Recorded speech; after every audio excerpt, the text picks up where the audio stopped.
Hey, John Dillon here from C3 Academy. In this session, I'm going to talk about a technique that I commonly use in my presentations, both in smaller venues, but most importantly in larger venues where reading slides can be somewhat problematic because of distance from the screen. Also, I like to make my presentations a little bit different than everybody else's, so I like to avoid the bullet points whenever possible. Now, I realize bullet points have a value to a presentation. In fact, here's a good example of using bullet points. I have nothing against bullet points, it's just that everybody else uses them. So even though this is properly done, has a nice visual element to it, I like to break outside the common mold.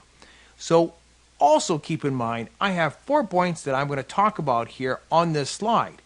Now I'm going to spend anywhere 15-20 seconds per bullet point. It's going to vary a little bit depending on the point. So what I'm going to do is take each of these points and give it its own slide. Now, adding slides isn't always a bad thing. It's the content that's the important thing and how long it takes you to go through it. Don't cram too much information over too many slides. What I'm doing is spreading my content over slides. Big distinction there. So I'm going to go ahead and advance and show you what I would normally do. So I'll go ahead and take a visual element, if I can find one that matches this slide, and then have the fonts larger.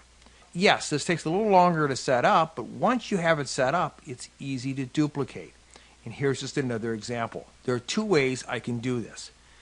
If I'm just going to do a few slides, simply come in here and just duplicate the slide by right-clicking. Click on Duplicate. Now you've duplicated the assets of this slide. You can come in here now and just edit what needs to be edited.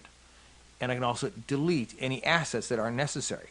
If you really feel so inclined, you could also create a new slide master, which takes a little bit of skill but can be done. So if I right click here, Layout, and I say I'm going to do 40 slides in my presentation and I'm going to use this template, well, I can certainly come in here and create a template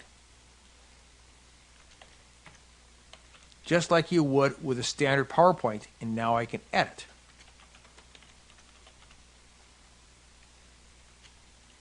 And there you go.